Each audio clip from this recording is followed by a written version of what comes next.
Hi friends, எல்லாருக்கும் வணக்கம். இன்றைக்கி நம்மளோட வீடியோவில் நல்ல ஹெல்த்தியாக மொறுன்னு ராகி முறுக்கு தாங்க பண்ண போகிறோம். ரொம்பவே டேஸ்ட்டாக இருக்கும். சீக்கிரமாக ஒரு 10-15 நிமிஷத்தில் பண்ணிடலாம். வாங்க இந்த ராகி முறுக்கு எப்படி பண்ணுறதுன்னு பார்க்கலாம்.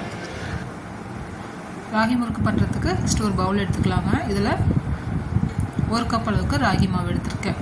வீட்டில் அரைச்ச மாவு இல்லைன்னா கடையில் வாங்கின மாவு எதாக இருந்தாலும் பரவாயில்ல, ராகி மாவு எடுத்துக்கலாம். சேர்த்துட்டு இப்போது ஸ்டவ் ஆன் பண்ணிவிட்டு ஒரு கடாயை வச்சுக்கலாங்க. இதில் 1/4 கப் அளவுக்கு பொட்டுக்கடலை சேர்த்துக்கலாம். எந்த கப்பில் ராகி மாவு எடுத்தோமோ அதே கப்பில் பொட்டுக்கடலையும் எடுத்துக்கலாம். எடுத்துகிட்டு இந்த மாதிரி லைட்டாக வறுத்துக்கலாம். பொட்டுக்கடலை பார்த்திங்கன்னா சீக்கிரமாக வறுபட்டுரும். பார்த்து நல்லா வறுத்துட்டு ஒரு தட்டில் கொட்டிட்டு ஆற வச்சு மிக்ஸி ஜாரில் சேர்த்துக்கலாம். சேர்த்துட்டு நல்லா பொடிச்சிட்டு வந்துடலாம். பொட்டுக்கடலை சேர்த்து பண்ணும்போது முறுக்கு பார்த்திங்கன்னா நல்லா மொறுன்னு நல்லா டேஸ்ட்டாக இருக்கும். பாருங்கள், இந்தளவுக்கு நல்லா அரைச்சதுக்கப்புறம் ஒரு பக்கமாக வச்சிடலாம். இப்போது இந்த ராகி மாவோட 1/2 கப் அளவுக்கு அரிசி மாவு சேர்த்துக்கலாம். நான் வந்து புட்டு மாவு சேர்த்துருக்கேன். வீட்டில் அரைச்ச மாவாக இருந்தாலும் பரவாயில்ல, பச்சரிசி மாவு சேர்த்துக்கலாம்.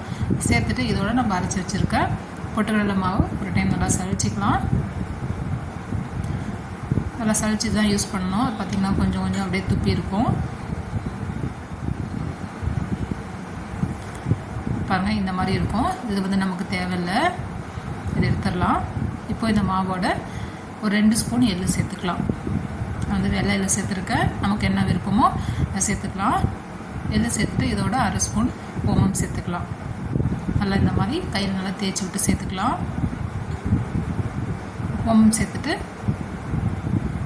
மிளகாய் பொடி சேர்த்துக்கலாம். வெறும் மிளகாய் பொடி நான் 1/2 ஸ்பூன் சேர்த்துருக்கேன். நமக்கு காரத்துக்கு தகுந்த மாதிரி சேர்த்துக்கலாம்.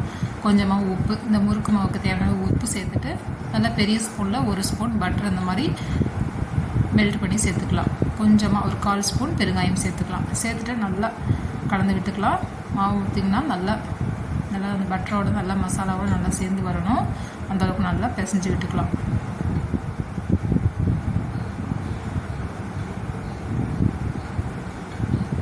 நல்லா பிசைஞ்சு விட்டுக்கலாம். நான் வந்து இன்றைக்கி பொட்டுக்கடலை மாவு சேர்த்துருக்கேன். இதுக்கு வரல நீங்கள் உளுந்த கூட நல்லா வறுத்துட்டு பொடிச்சிட்டு சேர்த்துக்கலாம். அதுவும் நல்லாயிருக்கும். இந்தளவுக்கு நல்லா பிசைஞ்சு விட்டுட்டு இதோட கொஞ்சமாக தண்ணி சேர்த்துட்டு பிசைஞ்சிக்கலாம். நம்ம எப்பயும் முறுக்கு மாவு பிசையும் இல்லையா, அதே மாதிரி பிசைஞ்சிக்கலாம். கொஞ்சமாக தண்ணி சேர்த்து பிசைஞ்சிக்கலாம். ஒரே டைமில் ஊற்றி பிசையாமல் கொஞ்சமாக சேர்த்து பிசையும் போது நம்மளுக்கு கரெக்டாக வரும். பாருங்கள், இந்தளவுக்கு பிசைஞ்சிக்கலாம். மாவு பாருங்கள், இந்தளவுக்கு இருக்கணும். ரொம்பவும் கெட்டியாகவும் இல்லாமல் ரொம்பவும் இலகலாக இல்லாமல் இந்த மாதிரி பிசைஞ்சிக்கலாம். இருக்கட்டும், மூடி போட்டு வச்சிடலாம். இப்போ வந்து ஸ்டவ்வில் எண்ணெய் ஊற்றிட்டு காய வச்சுக்கலாம். எண்ணெய் ஒரு பக்கம் சூடாகிட்டுருக்கு.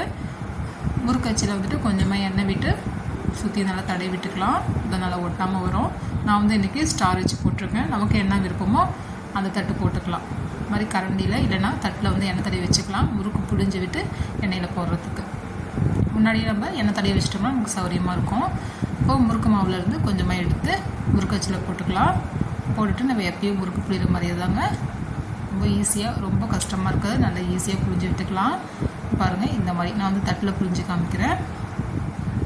இதே மாதிரி மீதி இருக்க மாவையும் நம்ம புளிஞ்சிட்டு முறுக்கு செஞ்சுக்கலாம். ரொம்ப ஈஸியாக வருது பாருங்கள். மாதிரி புளிஞ்சிட்டு லைட்டாக மேலே இந்த மாதிரி லைட்டாக அந்த மாதிரி அழுத்தி விட்டுட்டு எண்ணெயில் போட்டுக்கலாம்.